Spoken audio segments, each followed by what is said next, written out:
I see a lot of people thinking that what they do or what they have to say doesn't bring value, but it can be something really small because you're an expert in your field or you know what you're talking about, what product you are selling, and for you, you're in that space all day long basically, but for other people they're not, and it's just a part of their day or something they like to hear about. And for you, it can seem like you're repeating yourself a lot, or like it doesn't matter, or like even everyone knows that, but everyone doesn't. You're listening to Marketed by AHBC Group.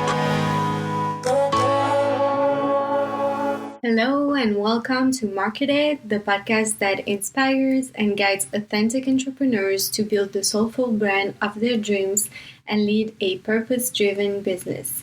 I am Anne-Héloïse, the host of this podcast and the founder and brand builder-in-chief at AHBC Group, a branding agency based in Miami, Florida. So today we are covering a topic that is Instagram captions, so quite specific, and it's been a request from one of you who said that she found that it was one of the hardest things to do, to find ideas on how to actually write Instagram captions. And you know that I love to give you actionable tips, so here we go.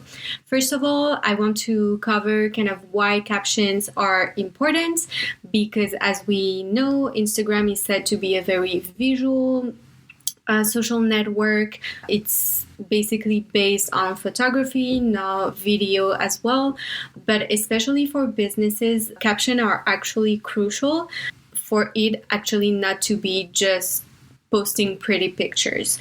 And I think a lot of people don't love the platform because of kind of the superficial aspect that is linked with the platform. And I think that's actually that captions are a way to make it less superficial, because it's not just about posting a pretty picture and having the aesthetic feed, although, you know, I love the aesthetics, but it's also about creating like meaning and depth and kind of going into more depth into like, why are you posting this picture? Captions are really important, especially for businesses, for a few things. They can help you explain what you offer, so bring clarity, showcase your work or your products. They can also help you connect with your audience.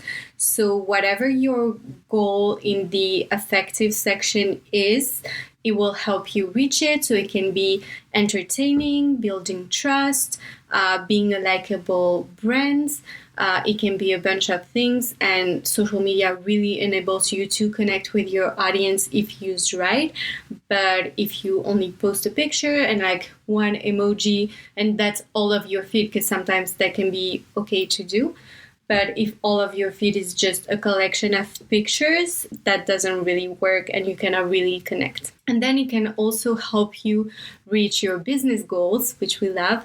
So it can help you drive traffic to your site, generate sales, etc., etc. So super important.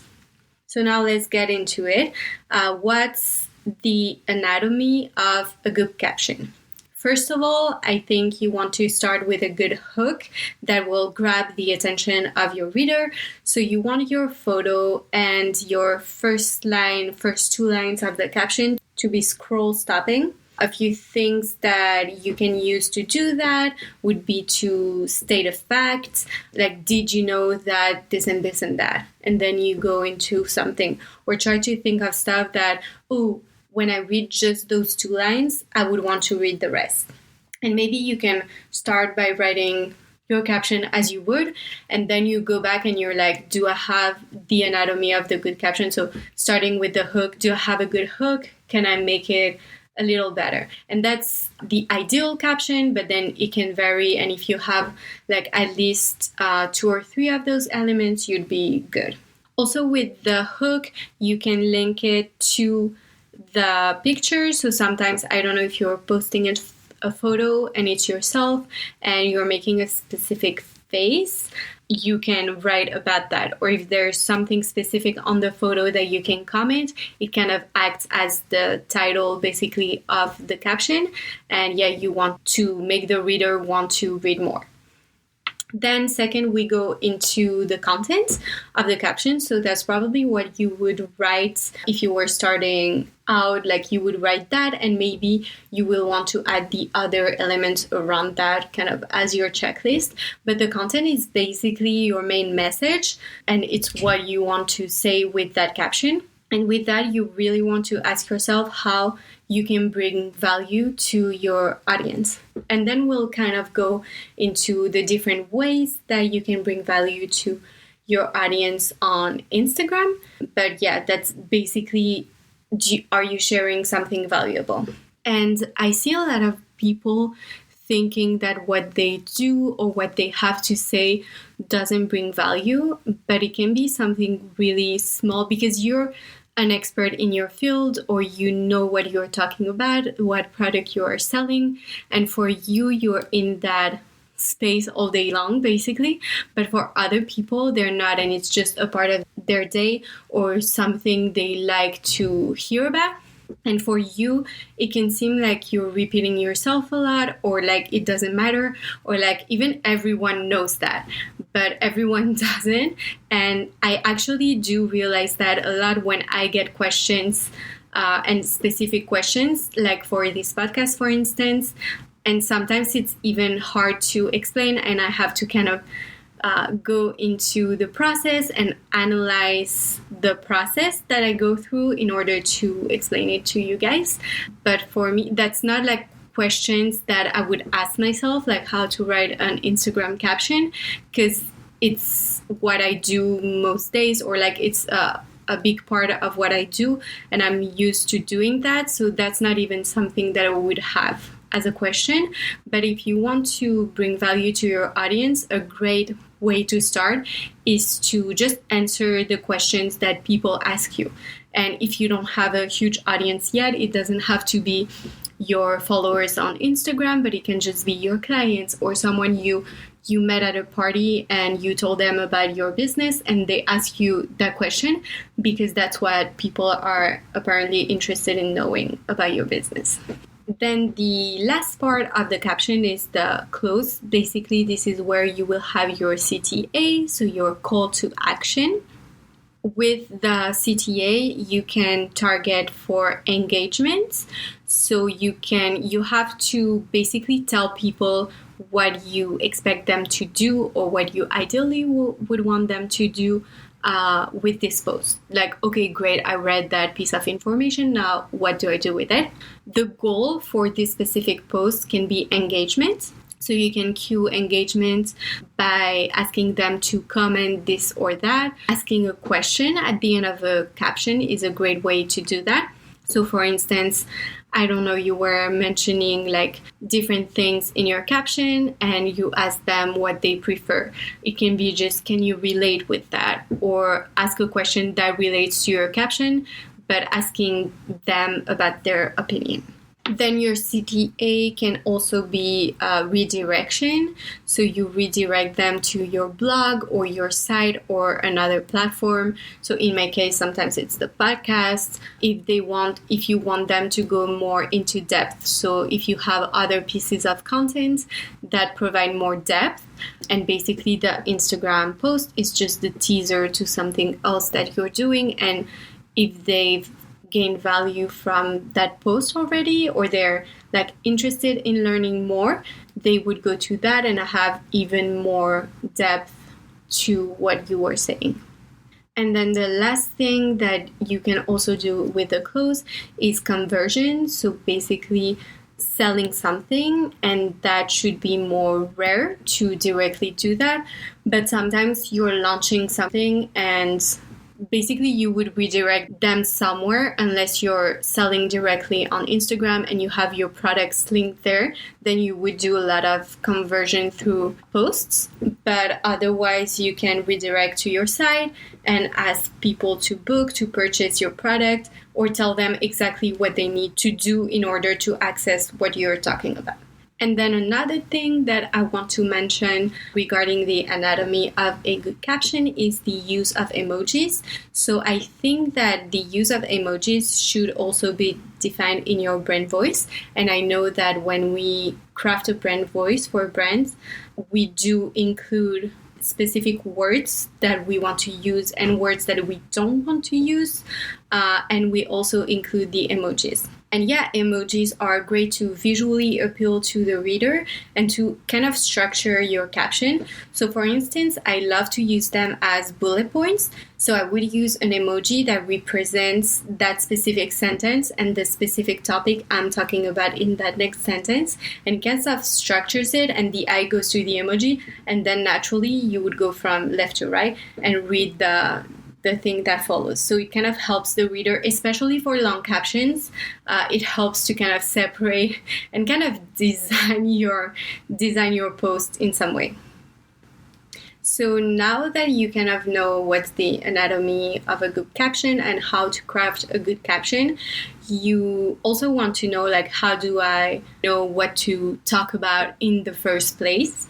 And for that, oftentimes when you're lost and you're stuck and you don't have ideas about like what you want to write about in your captions, I think it can be two things. We'll cover one of them. I think one of the things can be you're not confident, or you're just not used to that, and you feel like, oh, Instagram is not for me, and it's more of a mindset thing, which I think would be interesting to also cover, but in another episode. And then the other thing is, I think you don't have a strong enough strategy in place.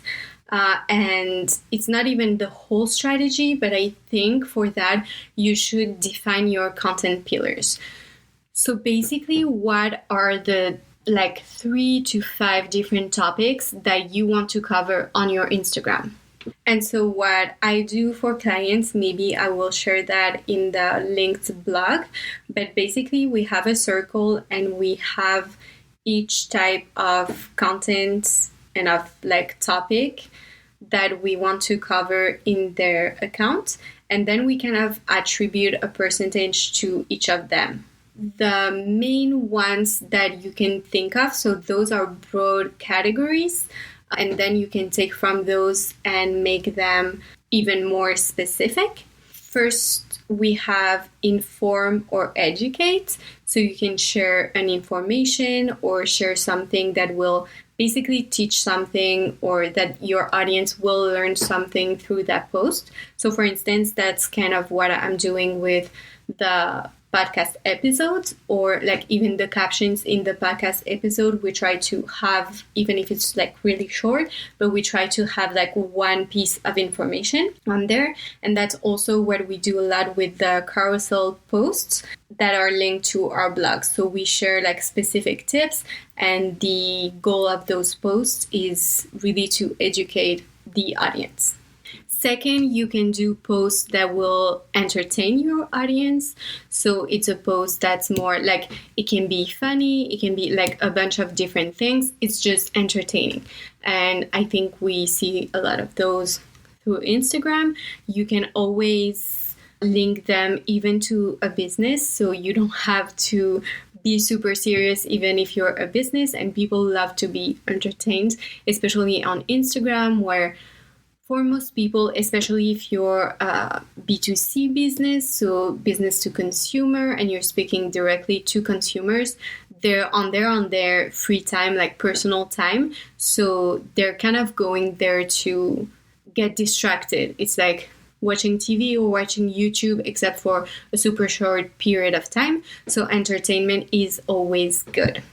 And you can do that while also kind of educating, or it doesn't even have to educate or inform or anything, but you will in some way also inform about at least what you're doing or what your industry is. Because let's think of something funny like a meme or a reel. Usually it's stuff that it's relatable in your category. So for instance, if I were to share a meme about graphic design, so you guys would know it's fun. That's the first goal, but you guys know that we design brands, basically. So it's kind of also informative. The third thing you can do through Instagram posts is to inspire or motivate, and that can be done a bunch of different ways. And one way that's super easy for you to put in place and that I like to use for clients is using quotes. So using quotes is a great way to also show what you're doing in your business and you want it to kind of relate to your business, but also it's kind of inspiring, motivating. And then the fourth and last thing that you can do with your content pillars is to convert. And I don't usually use that one on its own, and it's more when there's an occasion to, but then I think it really depends on your business. But you can have specific posts that are only for conversion. So I think there will always be some sort of information about the offer, the product you're selling, like you kind of have to inform, but it doesn't have to explain the whole thing. It can just be like, you like what's on the picture, get it here, straight to the point, and maybe just only a CTA or like a hook and a CTA, and it doesn't have to explain a lot more. Basically, in your content pillars, you want to kind of find a mix between those four. So number 1, inform or educate. Number 2, entertain. Number 3, inspire or motivate. And number 4, convert. And once you've defined those and kind of the percentage that each of them will have in your feed, it will become way easier for you to write content.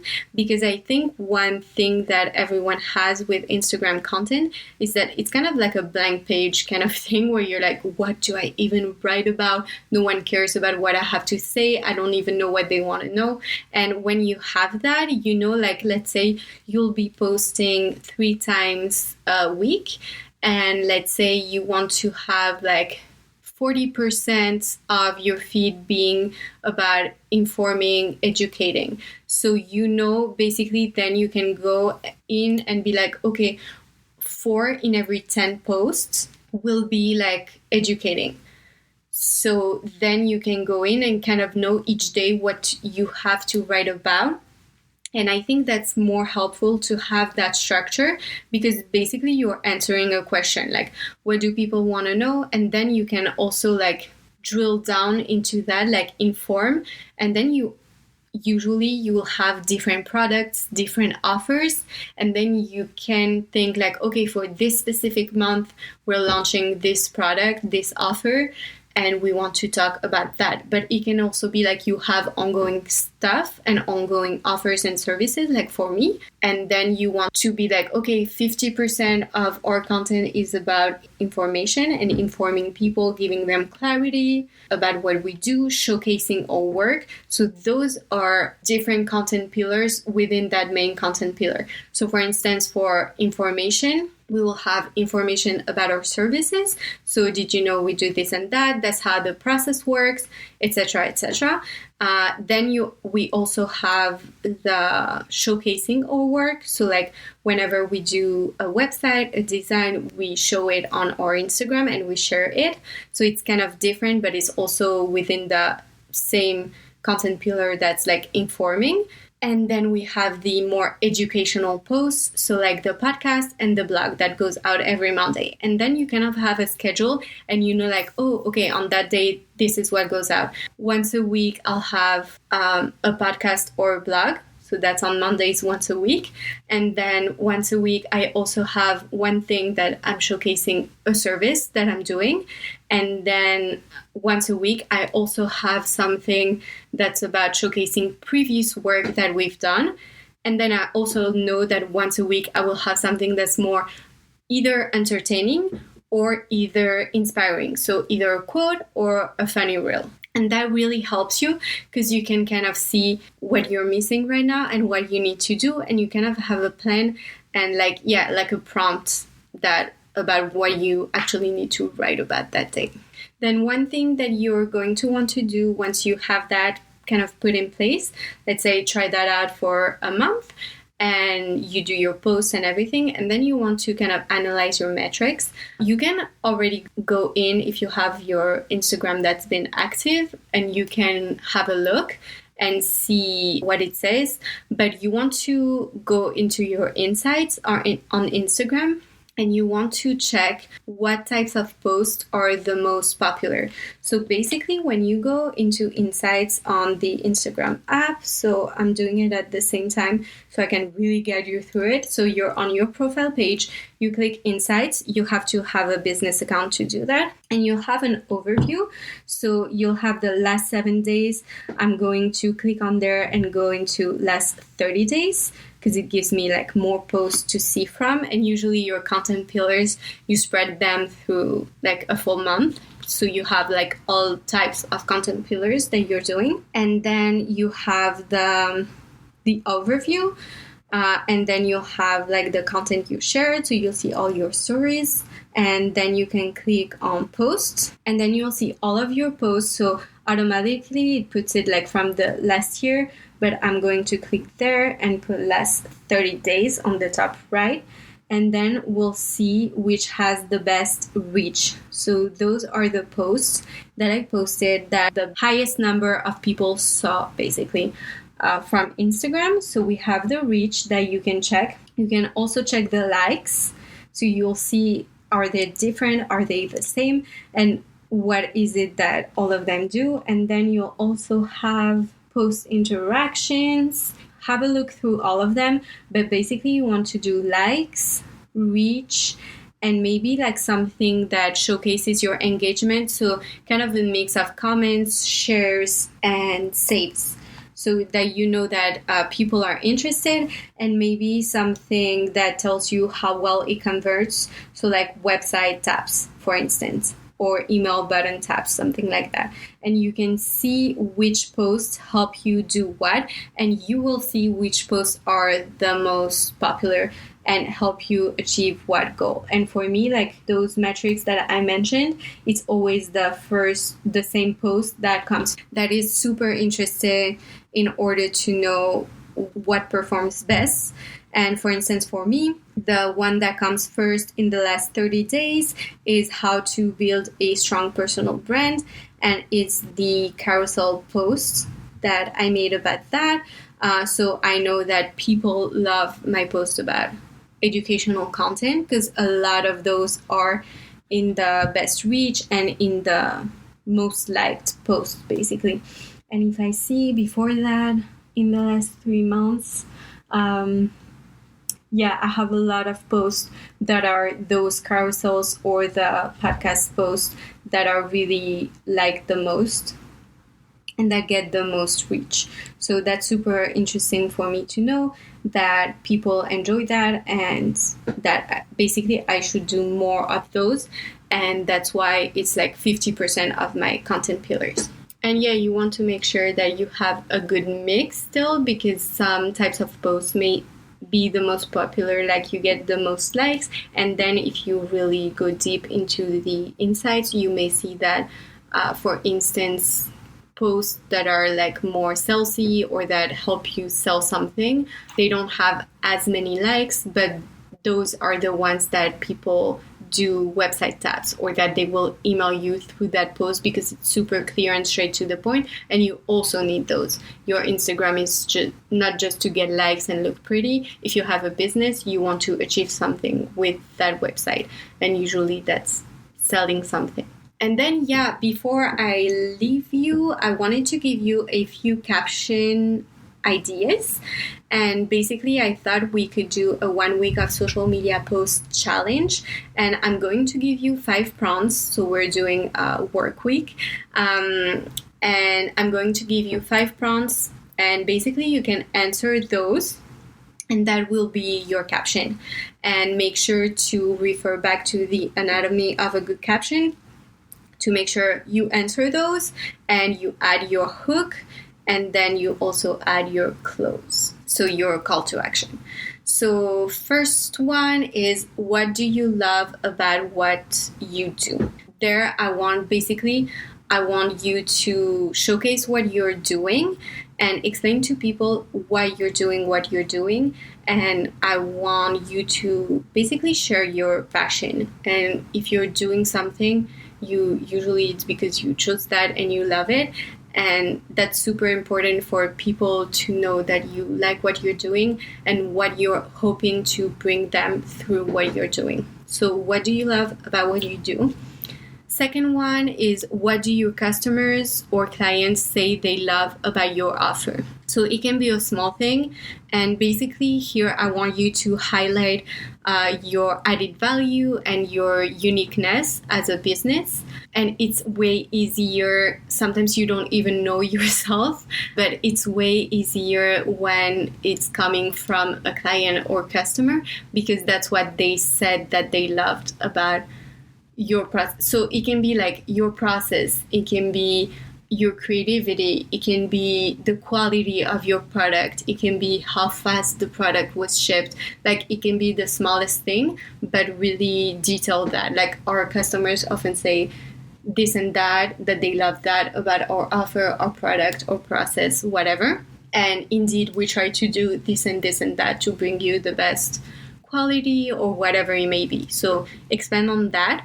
The third prompt is, what do your customers or clients say is a pain point or problem in their life, and how do you solve it? So basically super simple, like, do you relate with that it's so annoying to do this or that? And we do too, and we hear a lot of our clients say that, and we hear you, and that's why we created this product. That's why we created this offer, and it will solve that problem and just make your life way better. Then the fourth one is to share one of your favorite quotes and explain how it relates to your business or speaks to you personally.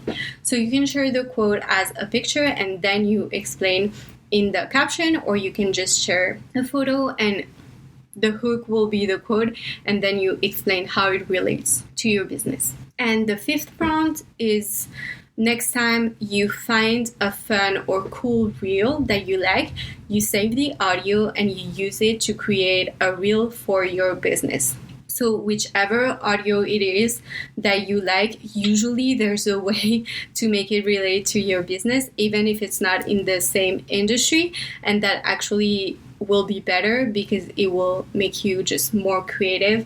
And that's something that you're not copying from someone else in your industry. That can also be super blocking when you're trying to write captions, because you feel like you're copying someone else. So if you don't look at other people that much, it will also help you and make you more unique. And yeah, if you haven't already, you can also download the social media strategy workbook. That's our website. It's in our link in bio on Instagram, and it's free, and it helps you go through your social media strategy, and it will help you to basically define your brand voice, also define your content pillars. And before you do your content pillars, if you want to do that, that would be great. Thank you for listening to Market It. I'm your host, Anne, and I hope this episode brought you value. If you enjoyed this episode, it would mean a lot if you could take a few minutes to rate and review the podcast, and follow along on Instagram at AHBC Group so we can stay in touch, and so you can let us know if there's a specific topic you'd like us to cover in future episodes. Talk soon!